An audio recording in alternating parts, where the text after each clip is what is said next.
Ok, deu certo. Já começou. Ô, doutor Moro. Tudo bem, Bial? Bom te ver. Melhor agora. Bom vê-lo também. Muito obrigado pela Grande oportunidade. prazer.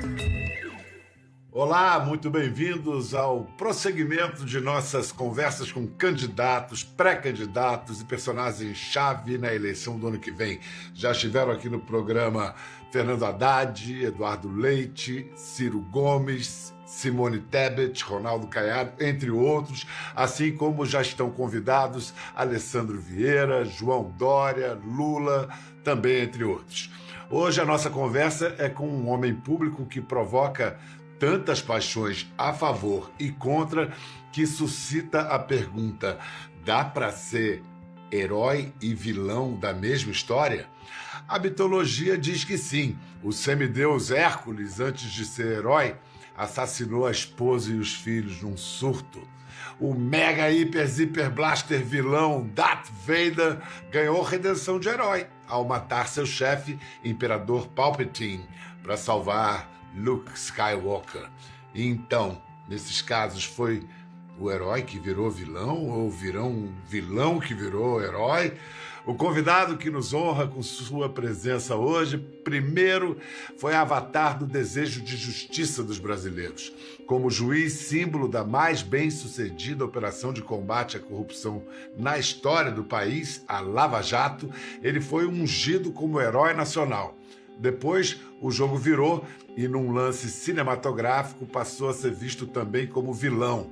Fez um movimento arriscado, emprestou a imagem, até então pouquíssimo contestada, a um projeto político personalista que prometia mudar a forma de governar o país.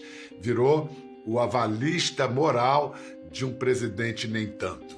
Seu nome ficou identificado com uma administração negacionista. Uma série de vazamentos de mensagens puseram seus feitos em xeque.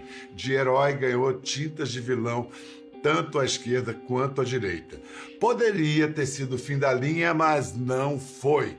Na última quarta-feira, 565 dias depois de deixar o governo, ele voltou à cena, agora como presidenciável. Nossa conversa hoje é com o ex-juiz da Lava Jato, ex-ministro da Justiça e Segurança Pública, Sérgio Moro. Tudo bem, Bial? Agradeço o convite. Gostei da introdução. Bem. Todo mundo gosta de um bom filme. Não sei se concorda com a caracterização de vilão. E nunca tive um problema como a loucura de Hércules, né? Minha esposa até teve no seu programa. Ela está bem vivinha. Mas obrigado aí pelo convite. Esse mito do herói acompanha a humanidade em todas as culturas e todas as expressões literárias, artísticas. Tem aquele livro do Joseph Campbell, O Herói de Mil Faces, que fala desse mito do herói. Mas no caso do Brasil, qual seria o nosso maior problema? Ficar apontando vilões ou procurando heróis, salvadores da pátria? Biel, nós temos essa tradição que veio um pouco de Portugal, do tal do sebastianismo, né? Dom Sebastião, que voltará para redimir Portugal. Isso, eu confesso que não me lembro aqui em que século foi isso, mas acho que foi lá pelo século XV, ainda durante a guerra religiosas, a reconquista da África, em que ele morre, e fica essa lenda que ele voltaria. E um pouco isso foi incorporado à nossa cultura. Então nós precisamos, sim, de bons líderes, mas nós precisamos de instituições fortes. Líderes que construam instituições que incentivem o surgimento de grandes líderes. Projetos de país, não apenas projetos de poder, que foi algo presente no seu discurso na semana passada, no discurso que Sérgio Moro fez, quando da cerimônia, um grande evento de sua filiação ao partido Podemos. No início, doutor Moro, você parecia tenso, e logo no segundo parágrafo do discurso resolveu falar de sua voz. Nós sabemos, dá para perceber que você está fazendo fono. Eu já fiz fono, recomendo, mas eu fiquei mexido, eu confesso. Quando você trabalha com a fono, você percebe que certas limitações da voz têm a ver com questões emocionais. Você está fazendo fono por um processo de autoconhecimento, alguma coisa assim? Você que é um grande expert, um grande comunicador. Eu até fico envaidecido. Você acha que minha voz melhorou mesmo? Eu acho, todo mundo está comentando, está diferente. Isso é bom, mas como eu disse até no próprio discurso de filiação, e ali eu calculei muitas palavras, eu queria principalmente que as pessoas prestassem atenção no que eu estava dizendo, nas minhas palavras. Eu quis fazer uma grande distinção entre o projeto que nós pretendemos construir junto com o povo, com a sociedade brasileira, ouvindo especialistas, ouvindo todas as pessoas, sejam especialistas ou não, e fazer uma distinção entre o nosso projeto e outros projetos que circulam por aí, que são projetos, ao meu ver, vinculados a propostas extremas. Agora, uma crítica pronta que apareceu com a sua filiação a um partido político foi que, olha, tá vendo, ele sempre fez política como juiz, agora está assumindo. Numa de suas primeiras entrevistas, quero que você rebata isso, mas eu vou emendar numa citação, numa de suas primeiras entrevistas ao grande repórter Fausto Macedo, do Estadão, em 2016, ele lhe perguntou: você sairia candidato a um cargo eletivo, entraria para a política? E o senhor respondeu: não, jamais, jamais, sou um homem de justiça e sem qualquer demérito, não sou um homem da política. O que mudou 6 anos depois? Naquele momento, em 2016, o que nós vimos era que o Brasil estava vencendo o combate à corrupção, com uma aplicação séria da justiça, firme, sim, isso é importante, mas com uma aplicação imparcial e igual da justiça. E nós tínhamos um momento em que estávamos virando o jogo contra a grande corrupção. O Brasil sempre foi conhecido pela impunidade da grande corrupção. Isso mudou durante a Lava Jato. O Brasil começou não só a fazer a lição de casa, mas ajudar outros países também a fazer a sua lição de casa. Então, naquele momento, eu estava focado no meu trabalho e eu acreditava que, permanecendo como juiz, o jogo ia virar definitivamente. No entanto, eu acabei conhecendo alguns magistrados da Operação Mãos Limpas que vieram até aqui no Brasil, e o que eles me diziam? Olha, a Operação Mãos Limpas, que tem características similares ao Brasil, sofreu uma reação enorme do sistema político. E nós, na magistratura, não conseguimos impedir que isso acontecesse. Em 2018, eu vi a oportunidade de me tornar ministro da Justiça e levar essa reforma que estava sendo feita nos casos judiciais para Brasília, para consolidar leis, para consolidar esses avanços e principalmente impedir esses retrocessos. Então eu aceitei eu encarava como uma missão por um propósito maior. Quando depois o governo boicotou o projeto de combate à corrupção, o governo não deu o apoio necessário para que fossem aprovadas as reformas no Congresso, o governo passou a adotar um comportamento de, ao invés de coibir a corrupção, praticamente abandonar essa agenda, inclusive interferir em órgãos de controle, eu saí do governo. Eu entendi que não caberia, que o projeto estaria ali comprometido. E tenho visto, desde que saí do governo, um progressivo desmantelamento do combate à corrupção, dos instrumentos que nós temos. Nós estamos perdendo aquilo que nós construímos às duras penas durante a Operação Lava Jato. É um orgulho, é uma satisfação que eu tenho dizer a essa imprensa maravilhosa nossa que eu não quero acabar com a Lava Jato. Eu acabei com a Lava Jato, porque não tem mais corrupção no governo.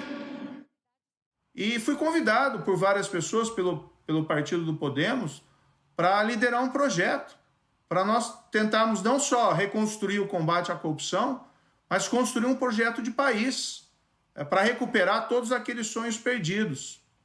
Eu estava confortável no setor privado. Eu acabei aceitando um convite para morar no exterior, mas eu via com tristeza isso. E acabei me sentindo compelido a vir para cá. Então, assim, não é que eu não faltei com a verdade naquele momento, mas o contexto mudou tão completamente. Eu acreditava que o sistema político ele ia se consertar e não vi isso acontecendo. Vou te dizer que a gota da água, e esse é um fato que não é inventado, é um fato real. Eu estava no exterior, fui convidado para dar uma palestra E nessas palestras, embora o público de estrangeiro seja predominante, haviam vários brasileiros, e ao final dessa palestra, eles me cercaram ali, no bom sentido, né? E começamos a conversar sobre o Brasil, e todos eles desanimados, desolados com a situação do Brasil. E um rapaz me disse: Moro, é verdade que você abandonou o Brasil? Bial, quando eu ouvi aquilo, eu sou conhecido lá, fui um juiz firme, sou uma pessoa rigorosa. Olha, aquilo foi um tiro no meu coração. E eu estava cogitando há muito tempo, sabe, voltar para o Brasil, aceitar esse projeto, tentar mais uma vez, né? Então as circunstâncias mudaram completamente. Mas, doutor Moro, você fala repetidamente em projeto, em liderar um projeto, mas aliados seus já o chamaram de candidato a presidente. Você falou como candidato a presidente, tirou foto como candidato a presidente, mas não assume a candidatura à presidência. Ou assume? O que eu disse no meu discurso, né, que eu não me omitirei. Então, estou preparado para assumir a liderança da construção desse projeto, mas certamente não estou sozinho. Eu me sinto habilitado a construir esse projeto juntamente com a população brasileira. E é um projeto, como eu disse, de país. Agora, eu não tenho essa ambição pessoal. Eu nunca tive essa ambição pessoal para um cargo político. Então, dentro dessa ideia, se tiverem outras pessoas, existem outros nomes que têm se habilitado para permitir que o Brasil escape desses extremos, que eu chamo extremos do autoritarismo, extremos da corrupção, extremos da violência, inclusive, e do desastre econômico. Se tiverem outras lideranças, não tem nenhum problema em que nós possamos conversar e encontrar pontos comuns. Mas o que eu me proponho, no presente momento, é construir esse projeto e me apresentar como uma dessas lideranças. Não vou fugir a essa luta. Então você está dizendo que você estaria disposto a renunciar à disputa como cabeça de chapa e ser vice de alguém? Todos nós, Bial, que pretendemos evitar que o país caia no desespero de extremos que nós já conhecemos e sabemos que não demos certo, nós temos que ter o desprendimento necessário para perceber que nós temos que nos unir em algum momento, certo? Agora, essa união tem que ser feita em cima de um projeto. Eu vou fazer que nem o juiz Sérgio Moro na Lava Jato insistir. É candidato à presidência, sim ou não? Bial, então, vou responder diretamente. Eu estou pronto para liderar esse projeto, construindo um projeto consistente com o povo brasileiro. Se o povo brasileiro tiver essa confiança, o projeto segue adiante. A decisão difícil foi encarar essa jornada. E essa jornada começa agora com essa filiação, com a colocação pública de que eu, Podemos, a sociedade, outros partidos, nós estamos abertos a construir um projeto de país, um projeto consistente para recolocar o Brasil nos trilhos. Corrupção é um tema importante, reconstruir o combate à corrupção, mas acima de tudo é construir um projeto de país que vai muito além do combate à corrupção. Nós precisamos nos tornar o país do futuro, finalmente. Estou, sim, preparado para liderar esse projeto, na forma como coloquei. Quem é que você tem ouvido e conversado com para discutir ideias e propostas para o Brasil? Eu reuni um grupo de especialistas com os quais eu tenho conversado, principalmente sobre assuntos relacionados à economia, e aí tem vários níveis. Tem a economia macro. É importante que nós controlemos, por exemplo, a inflação. A inflação tem aumentado, isso tem castigado as pessoas, todo mundo, mas especialmente as pessoas mais pobres, que não têm condições de se proteger adequadamente do aumento de preços. O aumento de juros que nós estamos aqui assistindo, e todos nós sabemos que isso vai impactar o crescimento econômico nesse ano. Eu até falo brincando, o governo agora aprovou uma PEC que tem coisas positivas, como o aumento do Auxílio Brasil e do Bolsa Família, né, porque as pessoas estão sofrendo e precisam desse alívio, mas ao mesmo tempo fez aí um fura-teto que coloca a nossa credibilidade econômica em xeque. Isso vai gerar mais inflação e mais juros. Tem vários nomes, Bial. O problema é que esse projeto ele ainda está sendo construído. E a partir de um momento em que ele se revelam nomes, a pessoa fica sob uma pressão terrível. Eu vou me permitir revelar um nome apenas, tá? E aí eu vou pedir escusas para você para não revelar outros nomes. No nível macroeconômico, quem tem me ajudado é uma pessoa, um economista de renome, um dos melhores nomes do país, que é o Afonso Celso Pastore.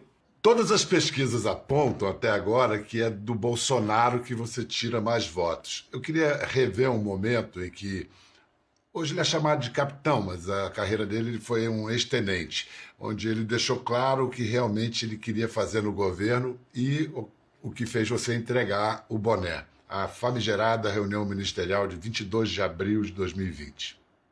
E eu tenho o poder e vou interferir em todos os ministérios, sem exceção. Eu não posso ser surpreendido com notícias. Eu tenho a PF que não me dá informações. Eu tenho as inteligências das Forças Armadas que não têm informações. A BIM tem seus problemas. Tem algumas informações. Só não tenho mais porque está faltando, realmente, temos problemas. Eu não sou informado. E não dá para trabalhar assim, fica difícil. Por isso, vou interferir. E ponto final, pô. Essa virada de cabeça ali foi para olhar para você, né? Você estava daquele lado ali depois do vice do Adulto Mourão, né? Mas, Bial, tem outro trecho que é mais revelador nessa reunião. Diz qual é? Um trecho que ele fala... o linguajar do presidente é bastante peculiar, né? Mas o linguajar, quando ele usa as palavras, referindo a família e amigos.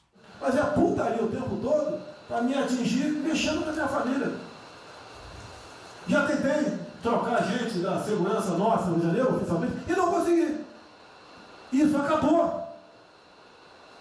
Eu não vou esperar fuder minha família toda, de sacanagem, o amigo meu, porque eu não posso trocar alguém da segurança na ponta da linha que pertence à estrutura. Vai trocar. Se não puder trocar, troca o chefe dele. Pode trocar o chefe dele? Troca o ministro. E ponto final. Não estamos aqui para brincadeira. Quando eu saí, Bial, para ser muito claro, eu não tinha intenção que fosse aberto qualquer inquérito, qualquer investigação criminal. Eu apenas entendi que eu devia a verdade às pessoas. As pessoas confiaram em mim. Eu ingressei no governo somente após as eleições. Tá? Eu não interferi naquele processo eleitoral. Então, eu acabei escolhendo apenas, né, aceitar o convite e com aquelas motivações que mencionei depois. Mas muita gente, como você mesmo colocou no início do seu programa, entenderam que eu estava emprestando credibilidade ao governo. Enfim, eu fui para uma missão e eu entendi, olha, eu tinha uma expectativa de que o presidente poderia ser mais um estadista ali dentro do governo e abandonar um pouco a retórica do tempo de deputado. Fiz o máximo que eu pude, até o momento em que realmente me foi retirado a possibilidade de continuar dentro do governo. E eu entendi que eu devia ao povo brasileiro explicar os motivos da minha saída. Foi aberto aquele inquérito, e havia toda uma cobrança, e eu simplesmente disse, olha, então vejam o que foi gravado na reunião ministerial, e ali é bastante revelador. Qualquer pessoa assiste aquilo e entende o que estava acontecendo. Agora há pouco eu falei do processo de autoconhecimento que se dá quando a gente trabalha a nossa voz e faz fono, canto, mas também é um processo de reflexão. Escrever um livro, como você acaba de escrever, e vai ser lançado acho que em dezembro esse livro.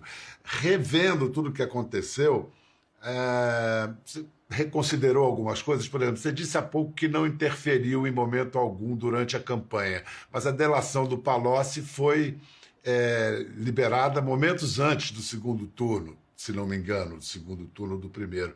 E ali muita gente apontou como uma evidente interferência no processo. E a outra coisa que eu, além dessa, se arrepende disso, se você acha que se demorou demais no governo Bolsonaro, deveria ter saído mais cedo.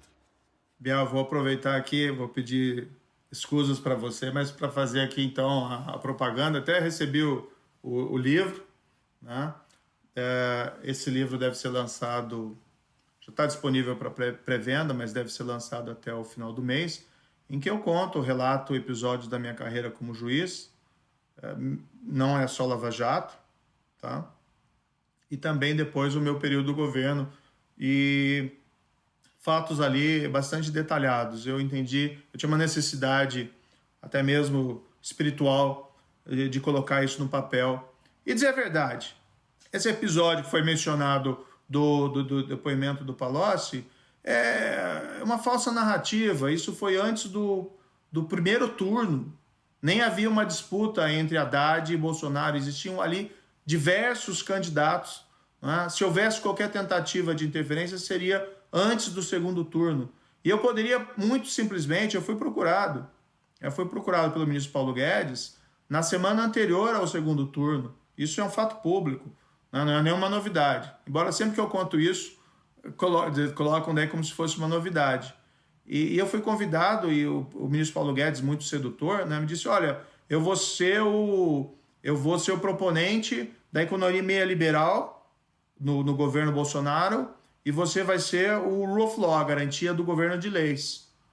E eu achei realmente que havia uma chance, né, daquilo dar certo. E eu não vou me omitir. Se tem uma chance de ajudar o povo brasileiro, se tem uma chance de ajudar o Brasil, de escapar dessas armadilhas que nós vivemos há tanto tempo, eu acolhi isso, que eu vi essa perspectiva. Mas eu podia ter aceito isso na semana antecedente ao segundo turno. E aí o presidente ganharia de lavada nessas eleições. Então nunca teve nenhum desejo de interferência. Aquele depoimento do Antônio Palocci tem uma decisão minha que explica por que eu fiz aquilo. Tem os motivos jurídicos ali expostos. Mas em retrospecto, você acha que demorou para sair do governo? Bial, eu estendi minha permanência no governo por 2 motivos. Eu tinha um projeto de lei, que era o projeto de lei anticrime, que apresentei ainda no começo de 2019. Infelizmente, houve uma tramitação lenta no Congresso Nacional, porque eu também não tinha apoio do governo. E foi um trabalho ali feito sozinho. E esse projeto acabou sendo votado apenas em novembro, dezembro de 2019. Eu não poderia sair do governo antes desse momento.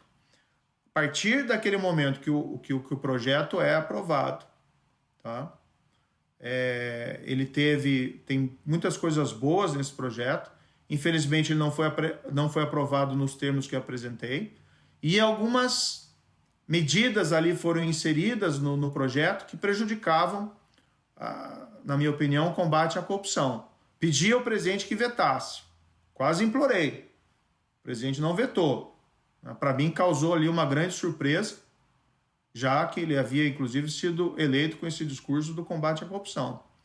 A partir daquele momento, já havia uma pressão para que eu substituísse o diretor da Polícia Federal. E permaneci no governo, né, inclusive comentei na época com o diretor da Polícia Federal, agora é permanecer no governo para proteger a Polícia Federal. Doutor Moro, Bolsonaro era um aliado, hoje é rival, mas é com o presidente Lula, que você pôs atrás das grades, que o embate promete ser mais virulento. Vamos ver um momento emblemático quando vocês dois se enfrentaram, entre aspas, na Lava Jato. Na semana passada, em 5 de maio de 2017, o senhor ex-presidente prestou as seguintes declarações em evento partidário, e eu abro aspas, se eles não me prenderem logo, quem sabe um dia eu mando prendê-los pelas mentiras que eles contam. O que o senhor quis dizer com esse tipo de declaração? Recomendação, eu quis dizer o seguinte, que a história não para com esse processo. A história um dia vai julgar se houve abuso ou não de autoridade, nesse caso, do comportamento tanto da Polícia Federal quanto do Ministério Público, no meu caso. E o senhor pretende mandar prender os agentes públicos? Como é que eu vou saber? Nem sei se eu vou estar vivo amanhã. Foi o que o senhor afirmou lá. Isso é uma força de expressão. Dia que você for candidato, você vai ter muita força de expressão nos palanques. No dia em que o senhor for candidato, o senhor vai ter muita força de expressão nos palanques. Agora você é pré-candidato, candidato, seu discurso teve várias forças de expressão. O voluntarismo é inevitável na política? Bial, primeiro eu quero dizer assim, eu nunca tive uma questão pessoal com o ex-presidente Lula. Eu fiz o meu papel como juiz, aplicando a lei. O que nós vimos foi que durante o governo do ex-presidente, nós tivemos os maiores escândalos de corrupção da história. Mensalão, que não foi julgado por mim, foi julgado pelo Supremo Tribunal Federal, liderado, né, por um grande magistrado brasileiro, que é o Joaquim Barbosa. Aquilo que foi descoberto, isso está no acórdão, né, um esquema de compra de voto para apoiar o governo federal. E quem era o presidente da época? Depois, nós tivemos esse caso revelado pela Operação Lava Jato, do Petrolão, como alguns dizem, em que a Petrobras ela foi dia e noite saqueada, como nunca antes na história desse país. E isso não é um mito, não é uma ficção. Isso tem as provas nos processos. Diretores, gerentes, até um CEO da Petrobras. Provas de suborno. Milhões de reais, milhões de dólares, contas na Suíça, aqui mesmo no Brasil. E o relato que existe, e o que se aponta dentro dos processos, considerando aqui o que foi julgado, e não só por mim, se tenta colocar, foi o Moro que fez isso. Não, eu tenho um papel nisso. Eu fui juiz de primeira instância. Minhas decisões, todas, quase a absoluta maioria, inclusive as condenações em relação ao ex-presidente, foram confirmadas pelo Tribunal Regional Federal da 4ª Região. 3 desembargadores profissionais, pessoas de absoluta seriedade, que reconheceram o esquema de corrupção maior que nós já vimos na nossa história. Depois, o Superior Tribunal de Justiça, tribunal em Brasília, mais 5 ministros. Desculpa por interromper, mas é porque é uma pergunta em cima do que você acabou de dizer, que os tribunais superiores todos referendaram suas decisões, mas agora as recentes decisões do Supremo anularam tudo isso. Como é que fica? O Supremo é uma instituição a ser respeitada. Os fatos relacionados ao modelo de corrupção que foi implementado durante os governos do Partido dos Trabalhadores estão lá, provados, né, nos autos das investigações, e por decisões reconhecidas aí por 3 tribunais, pelo menos. Agora, houve mudança de jurisprudência do Supremo Tribunal Federal. Tenho um grande respeito pelo Supremo Tribunal Federal. Acho, por exemplo, o ministro Luiz Fux, presidente hoje da Corte, um grande homem público, e é uma pessoa que sempre tem defendido essas pautas anticorrupção. Mas nos últimos anos, o Supremo Tribunal Federal proferiu algumas decisões que, infelizmente, e isso não autoriza qualquer ataque pessoal a ministros ou à instituição, mas que enfraqueceram o combate à corrupção, como o fim da prisão após a condenação em segunda instância, a transferência de casos de corrupção da Justiça Federal para a Justiça Eleitoral. Então, uma revisão da jurisprudência, que muitas vezes resultou na anulação de alguns julgados, mas que não mudam, não há uma absolvição de mérito, não é uma decisão do Supremo dizer essas pessoas são inocentes. O que existe muitas vezes é um apego, com todo respeito, excessivo a formalismo e tecnicismo e acaba confrontando o sentimento de justiça das pessoas. Criminosos sendo soltos e as pessoas acabam tendo aquela percepção, mas espera aí, não existe justiça, não existe verdade, aquilo não aconteceu, a Petrobras não foi saqueada, nós não saímos às ruas aos milhões para protestar contra a corrupção. Então a verdade é uma só. Eu não acredito nessa história de fatos alternativos ou nessas falsas narrativas. A verdade é uma só. Mensalão e Petrolão. E agora, rachadinha. A gente vai fazer um rápido intervalo e vamos voltar para um ping-pong com o Dr. Moro sobre pautas importantes, críticas do Brasil. Em instantes.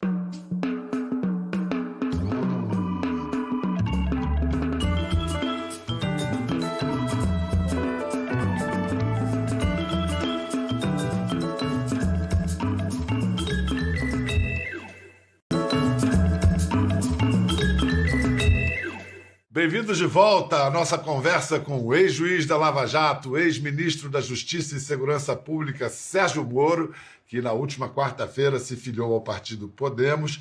Vamos concluir num ping-pong rápido. Eu lanço um tema, você responde brevemente.